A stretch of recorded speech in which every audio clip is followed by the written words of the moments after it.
Soyez sobres, restez vigilants. Votre adversaire, le diable, rôde comme un lion rugissant, cherchant qui dévorer. Résistez-lui, avec une foi inébranlable, sachant que les mêmes souffrances sont imposées à vos frères et sœurs dans le monde. Voilà une parole du Seigneur pour nous aujourd'hui. C'est une parole pour l'Église. Le Seigneur nous appelle à pouvoir tenir ferme. Jésus a dit à ses disciples et à Pierre, Satan vous a réclamé pour vous cribler, comme le froment. Mais j'ai prié pour toi, afin que ta foi ne défaille pas. L'objectif de nos vies, le plus grand des objectifs, c'est de pouvoir tenir ferme jusqu'à la fin dans notre foi en Jésus. De lui obéir, de lui être agréable jusqu'à la fin. C'est une histoire de persévérance. C'est une histoire de tenir ferme, de tenir debout jusqu'à la fin. Le Seigneur a le pouvoir de nous faire tenir debout jusqu'à la fin. Nous pouvons tenir debout jusqu'à la fin, marcher victorieusement avec le Seigneur jusqu'à la fin. Nous pouvons réussir à vivre avec le Seigneur et pour le Seigneur jusqu'à la fin, réussir notre marche avec Dieu en étant épanouis, en marchant dans cette paix, dans cette joie, dans cette victoire que le Seigneur nous a acquis à la croix. Je prie aujourd'hui que votre Église puisse marcher pleinement dans cette autorité. Le chemin est long et sur ce chemin, plusieurs se font avoir par ce que Pierre ici appelle l'adversaire, le diable. Pierre nous dit par le Saint-Esprit que cet adversaire, il rôde comme un lion rugissant. Il ne dit pas qu'il est un lion rugissant, mais qu'il rôde à la façon d'un lion rugissant, cherchant qui il va dévorer. Donc le diable va chercher quelqu'un qui est faible, quelqu'un qui ne connaît pas son autorité, pour pouvoir empêcher cette personne de marcher sur sa tête. Nous savons que dans le jardin d'Éden, lorsque, au commencement Dieu créa les cieux et la terre devint informe et vide littéralement. Il y a eu une bataille entre les anges de Dieu, entre le diable qui a voulu s'élever au-dessus du trône de Dieu et il a été projeté sur la terre.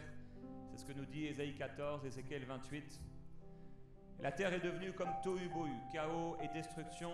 Ésaïe va nous dire que la terre n'a pas été créée pour être tohu-bohu, pour être chaos et destruction. Et Dieu va ramener la lumière, il va ramener les choses qui avaient été créées.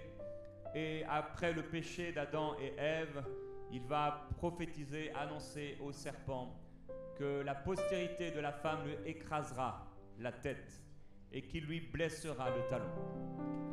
J'aimerais te dire que même si parfois en effet il peut y avoir des souffrances comme Pierre le dit ici, le talon blessé, tu dois écraser la tête du serpent. Le Seigneur veut que tu marches en toute liberté dans ta marche avec Dieu. Alors il y a un esprit qui fonctionne dans ce monde et c'est l'esprit d'intimidation. L'esprit d'intimidation, c'est cet esprit qui empêche ou qui essaie d'empêcher le croyant, l'enfant de Dieu, de marcher dans cette victoire. J'aimerais dire déjà pour commencer que si tu marches avec le Seigneur, Dieu t'aime. Il n'y a pas de blocage, il n'y a pas quelque chose dans le cœur de Dieu qui soit contre toi, mais Dieu est vraiment pour toi et Dieu est vraiment avec toi. C'est une chose qui a été réglée à la croix. Ton péché a été réglé. Et si tu es un enfant de Dieu aujourd'hui, tes péchés ont été pardonnés. Devant cette femme adultère, il lui déclare que ses péchés ont été pardonnés. Et alors que le Seigneur Jésus-Christ est entré dans ton cœur, ton esprit a été régénéré.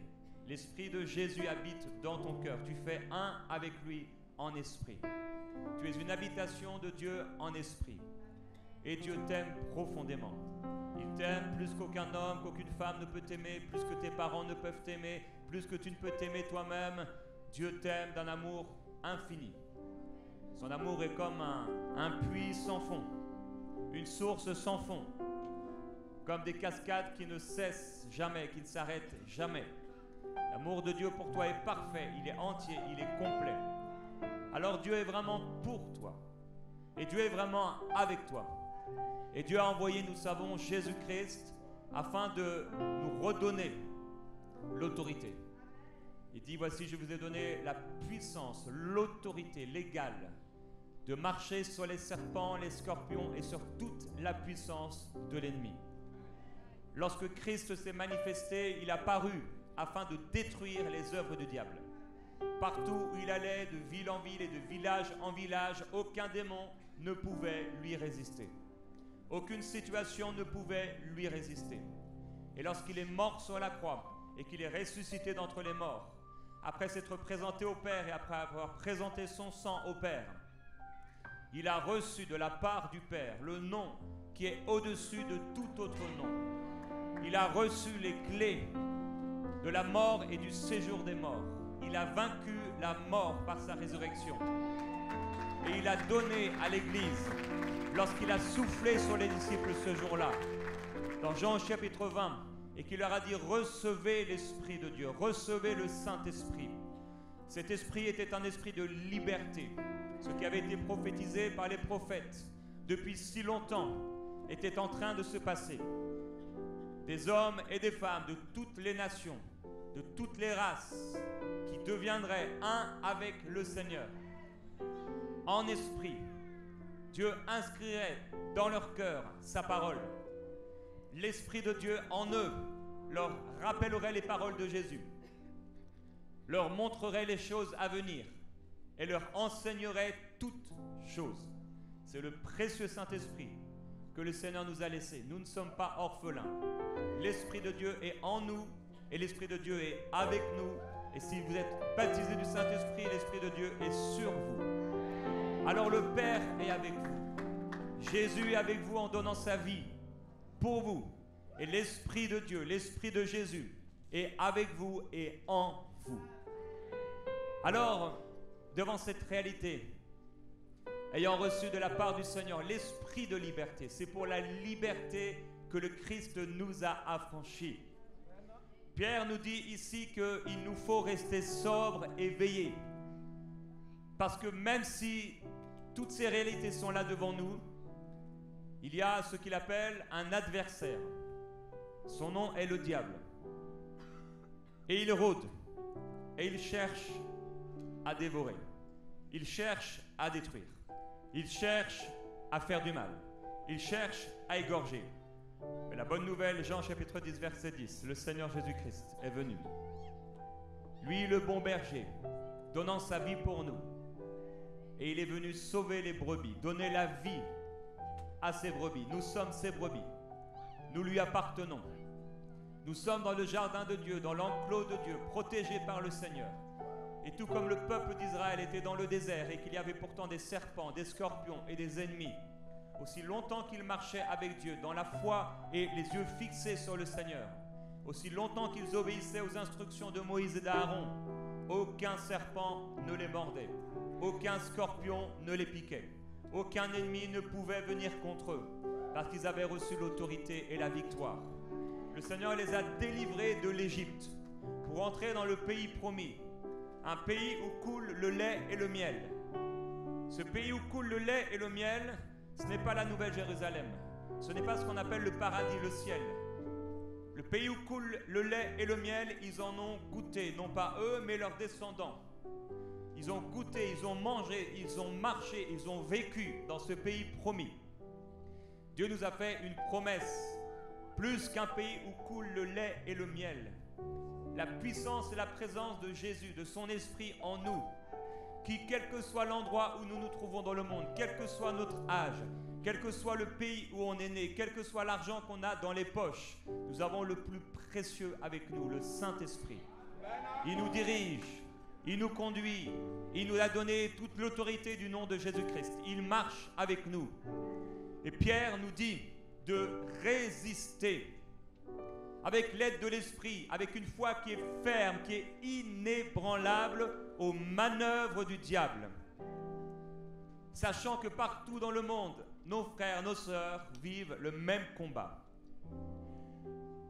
Alors il y a un esprit d'intimidation qui va essayer, le diable va essayer de te faire croire que tu as besoin de remporter la victoire.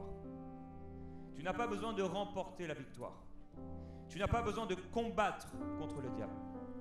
Le combat a déjà été gagné par le Seigneur. Le seul combat de l'enfant de Dieu, c'est le combat de la foi.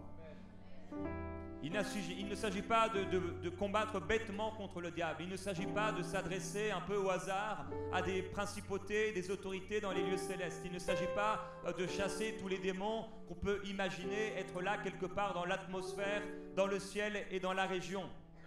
Mais plutôt d'être inspiré par l'Esprit et de marcher dans notre autorité. Pierre et les apôtres n'étaient pas constamment dans tous les lieux où ils allaient en train de chasser des démons. Pierre n'était pas en train de faire de l'autodélivrance parce qu'il avait été délivré par le Seigneur. Les apôtres n'étaient pas en train de combattre le diable avec la chair, dans le sang. Mais ils luttaient dans le combat de la foi. Quel est le combat de la foi? Quelle est la lutte? Contre non pas la chair et le sang, mais contre ses autorités, ses dominations.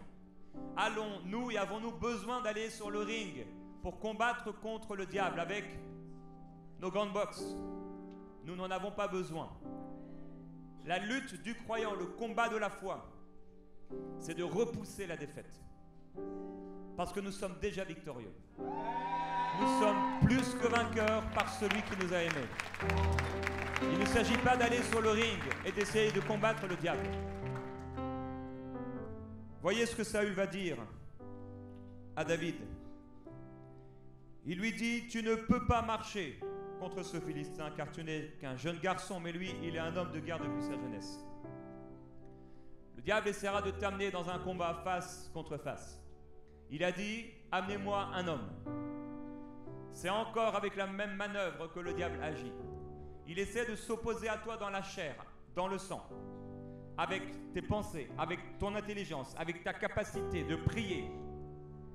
Il va essayer de dire encore, amène-moi un homme, de t'amener dans le plan naturel, de combattre avec toi dans le plan naturel, parce qu'il sait que dans le plan naturel, tu es fichu. Mais il sait que si tu marches par l'Esprit, en tant que vainqueur avec le nom de Jésus-Christ, il ne peut rien contre toi. Alors il va tenter par ses manœuvres de t'amener dans le naturel, à combattre un combat qui a déjà été gagné. Il va essayer de t'amener sur le ring, et là de te détruire, de te faire du mal, de t'égorger. Tu vas prendre des coups sur le ring. Tu n'as pas besoin d'aller sur le ring. Jésus y a été à ta place. Il a vaincu l'ennemi, il a dépouillé l'ennemi. Il a remporté la victoire à la croix. Il a dépouillé les autorités, les dominations, tout ce que tu peux appeler et nommer qui venait du royaume des ténèbres. Et il a donné la victoire à l'Église. Et il a dit à Pierre que sur lui, il bâtirait l'Église. Dieu veut bâtir encore son royaume dans cette région, à travers ta vie, dans son Église. Et il te faut absolument en finir avec cette histoire du diable dans ta vie. La bonne nouvelle de l'Évangile, c'est que Christ l'a fait pour nous. Il nous a assuré la victoire contre le diable. Cette autorité que le diable avait volée, avait reprise à Adam et Ève. Jésus-Christ l'a reprise. Il l'a remportée en triomphant, en mourant. L'agneau qui meurt sur la croix pour nous, pardonnant nos péchés. Lui qui n'avait jamais commis de péché, dans la bouche duquel il n'y avait pas eu de fraude, pas de menace. Lui par les meurtrissures desquelles nous sommes sauvés, nous sommes guéris, nous sommes libérés, nous sommes pourvus en Jésus-Christ. Il s'agit donc d'une histoire de foi. Ne va pas sur le ring combattre le diable. Ne t'excite pas contre le diable. Ne t'affole pas contre le diable et devant le diable. Mais regarde à ton Seigneur. Marche dans ta victoire. Les apôtres n'étaient pas en train de vociférer contre le diable. Ils n'étaient pas en train de supplier Dieu d'être délivrés du diable. Mais ils ont compris, parce que Dieu leur a ouvert les yeux, que la victoire leur avait été donnée, que l'Esprit de Dieu était avec eux. Alors il y aura des persécutions, il y aura des tribulations, Mais dans toutes ces choses, nous sommes plus que vainqueurs par celui qui nous a aimés. Le diable combat un combat qui a déjà été perdu d'avance pour lui.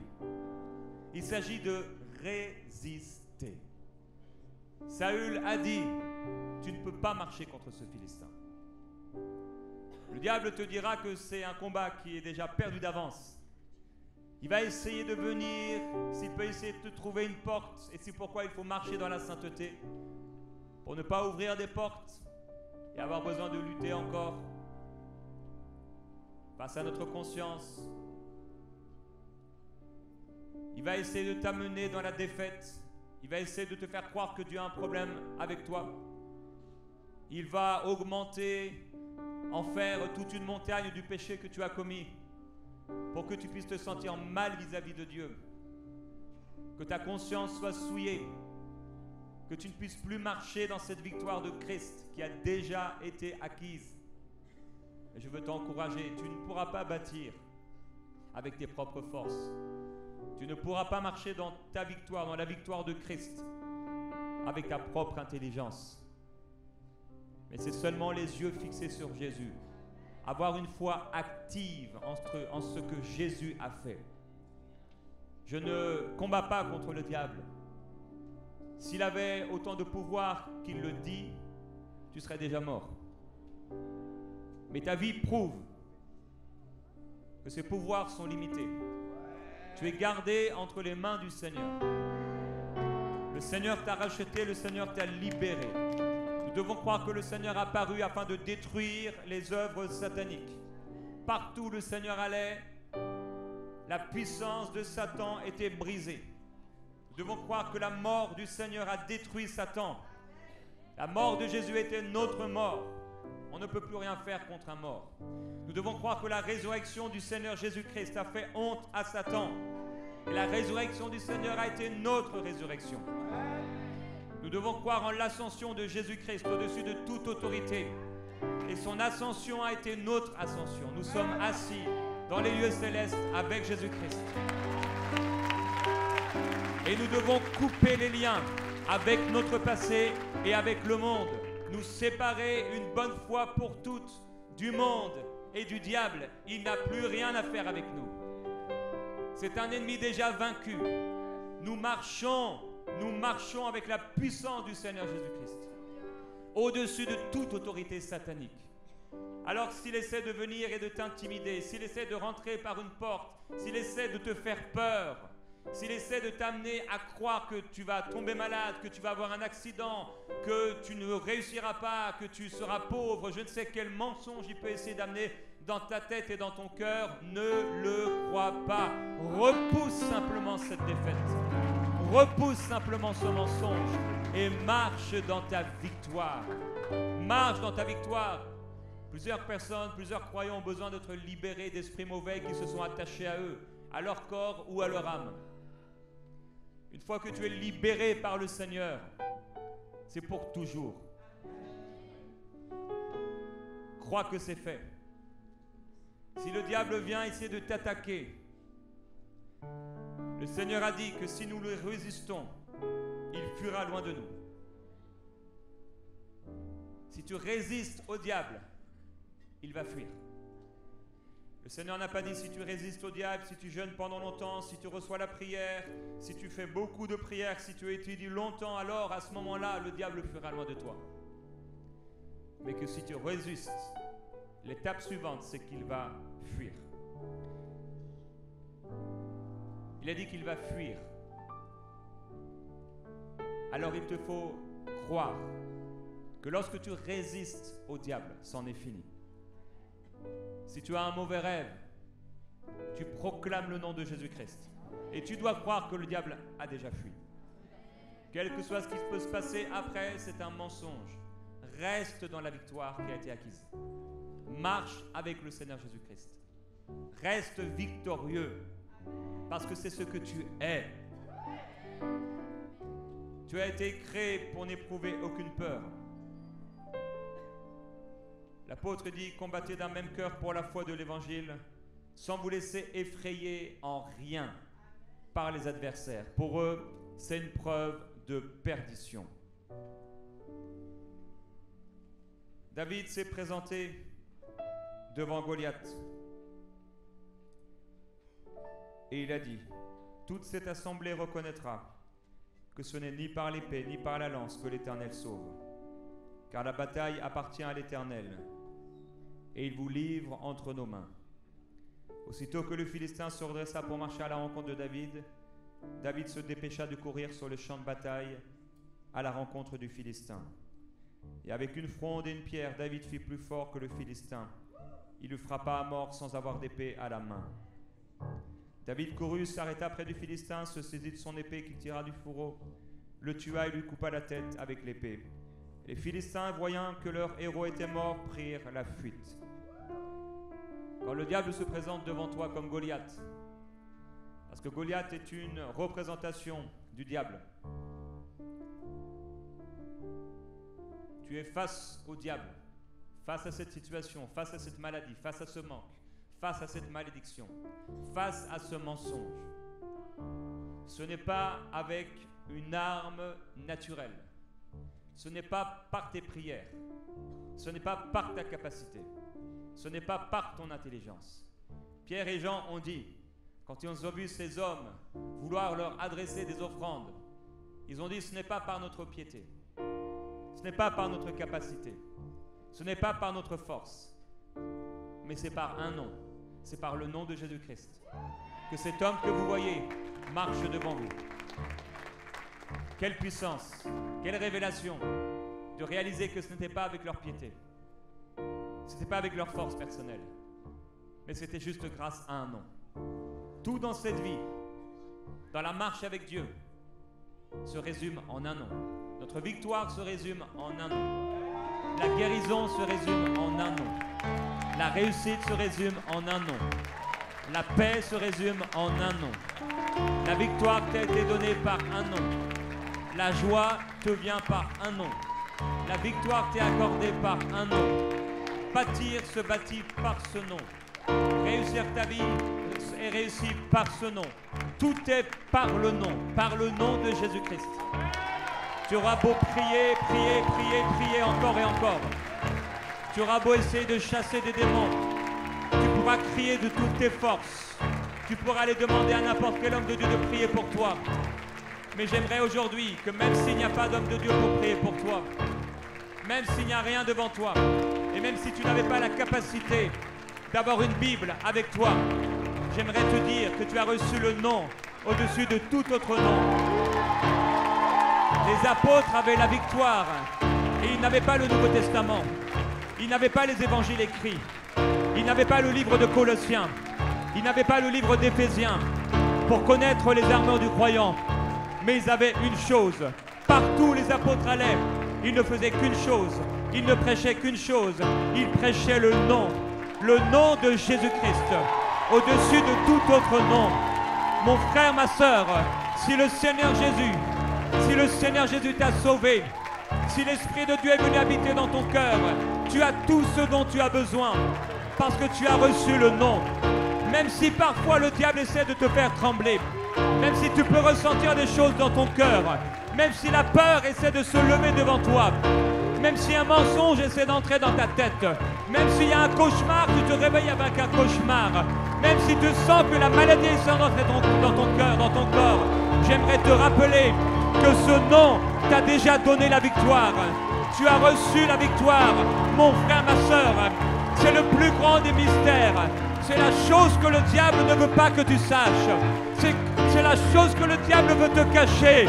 Ce que le diable veut te cacher, c'est qu'il a déjà été dépouillé. Le diable veut te ramener devant Goliath. Le diable veut te ramener devant lui. Il veut te ramener devant lui. Il veut t'amener sur le ring. Mais tu n'as pas besoin d'aller sur le ring. Il a déjà été dépouillé. Si tu vas sur le ring, tu vas te faire mal. Nous n'allons pas sur le ring. Sur le ring, Jésus a été pour nous. Sur le ring, la croix a été dressée. Sur le ring, le Seigneur a été. Il a porté la croix et il a été cloué sur cette croix. Et sur ce ring, le sang de Jésus a coulé. Et lorsque le sang de Jésus a coulé et qu'il s'est écrié, tout est accompli. Ça voulait dire une chose pour toi et pour moi. Ça voulait dire une chose pour toi et pour moi. ça voulait dire que tout était accompli. Tu n'as plus besoin de combattre. La lutte dont nous parle l'apôtre Paul, ce n'est pas d'aller sur le ring et de lutter contre le diable. Il ne s'agit pas d'un combat. Il ne s'agit pas d'un combat arme contre arme. Il s'agit de repousser la défaite en tant que plus que vainqueur. Nous avons reçu le nom. Jésus ne viendra pas mourir une seconde fois. Il est déjà mort une fois pour toutes. Il a réglé l'histoire du diable. Il a réglé l'histoire du péché une fois pour toutes. Il ne viendra pas à nouveau régler l'histoire du péché. Il a déjà réglé l'histoire du péché. Il a déjà réglé l'histoire du diable. Et l'histoire du diable est en train de se terminer. La défaite du diable est progressive, tout comme le salut est progressif. Tu es sauvé aujourd'hui. Mais le salut sera manifesté pleinement lorsque ton corps aura été glorifié, transformé par le Seigneur. Et là, tu le verras face à face. Là, tu goûteras pleinement au salut. Mais tu es déjà sauvé. Le diable a déjà été vaincu. Il a déjà été dépouillé. Mais le Seigneur va bientôt l'écraser et le jeter dans le lac de feu et de soufre. Dieu ne va pas se lever de son trône pour aller prendre le diable et le jeter. Dieu ne bougera pas le doigt. Il enverra non pas une horde d'anges contre le diable, mais un seul ange. Un seul ange. Et un ange va le prendre et va le jeter, comme on jette quelque chose à la poubelle, sans force, le jeter, pour toujours, d'abord pour 1000 ans, et ensuite pour toujours, dans le lac de feu et de soufre. Tout comme ton salut sera entier, plein, lorsque tu seras face à face avec le Seigneur dans ton corps glorifié, mais que tu es déjà sauvé aujourd'hui. Le diable a déjà été vaincu, mais sa défaite sera totale et entière lorsqu'il sera jeté en enfer. Mon frère, ma sœur, ne retourne pas sur le lieu du combat. Si tu retournes sur le lieu du combat, ce n'est pas pour prendre ton épée et couper la tête de Goliath, couper la tête du serpent. Elle a déjà été coupée. Tu as déjà écrasé cette tête. Marche dans cette autorité. J'aimerais prier pour vous.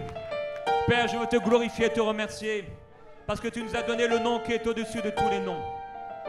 Tu nous as donné le nom de Jésus-Christ et tu as élevé ce nom au-dessus de toute autorité satanique. Et nous voulons te glorifier parce que lorsque tu es mort, nous sommes morts. Lorsque tu étais dans le tombeau, nous étions là avec toi. Tu as été enseveli, nous avons été ensevelis avec toi. Et quand tu es ressuscité d'entre les morts, tu nous as ressuscités avec toi. Lorsque tu es monté en victoire, lorsque tu es monté dans les lieux célestes, tu nous as pris avec toi. Et tu nous as fait asseoir avec toi dans les lieux célestes, au-dessus du diable. Nous sommes ton corps et tu as mis le diable sous nos pieds. Nous n'avons plus rien à faire avec lui. Nous ne nous laisserons pas intimider. Nous n'allons pas retourner devant Goliath alors qu'il nous dit homme contre homme. Non, chair contre chair, non, non, nous n'allons pas aller avec notre force, nous n'allons pas aller avec notre armure personnelle, nous n'allons même pas aller avec nos prières, nous allons simplement présenter le nom. Voici notre passeport de la victoire. Nous sommes dans notre identité justifiés, nous sommes dans notre identité pardonnés, nous sommes dans notre identité mise à part, nous sommes dans notre identité consacrée, nous sommes dans notre identité aimée, nous sommes dans notre identité chérie, nous sommes dans notre identité victorieux et plus que vainqueurs par celui qui nous a aimés. Alors Père, ma prière pour mes frères et mes sœurs, c'est qu'ils puissent tenir sobre, qu'ils puissent rester sobres et qu'ils puissent veiller, ne pas se laisser intimider par le diable, mais toujours repousser la défaite lorsqu'elle essaie de venir, repousser le péché lorsqu'il est là tapis à leur porte et qu'ils puissent tenir dans cette victoire que tu nous as acquise à la croix. Seigneur Jésus-Christ, nous te glorifions et nous te remercions. Tu as dit que nous aurons des tribulations, que nous aurons des épreuves et des difficultés, mais que tu serais avec nous dans toutes ces choses et que ni la mort, ni les dominations, ni hauteur, ni profondeur, ni rien ne pourrait nous séparer de ton amour pour nous. Merci pour ton nom que tu nous as donné. Père, je prie, au-delà des mots que j'ai pu apporter, pour la révélation du Saint-Esprit dans les cœurs, afin que chaque personne, chaque fille, chaque garçon, chaque femme, chaque homme dans ce lieu puisse recevoir dans son cœur la révélation de son autorité, de son héritage, de la puissance que tu as déployée en Jésus-Christ et que tu leur as donné, l'héritage qui leur appartient déjà. La guérison leur appartient. Alors dans le nom de Jésus-Christ, je déclare maintenant la guérison. Si tu es là dans ce lieu alors que je termine, la maladie, l'oppression est venue contre toi et tu as pensé qu'il fallait lutter contre la maladie, lutter contre la pauvreté, lutter contre la malédiction. Aujourd'hui, réalise que cela a déjà été accompli. Par les meurtrissures de Jésus, tu as déjà été guéri. Alors maintenant, reçois simplement cette guérison. Ne la demande pas, mais maintenant reçois. Seigneur, nous recevons et nous appelons cette guérison. Merci parce qu'elle est là, c'est notre héritage.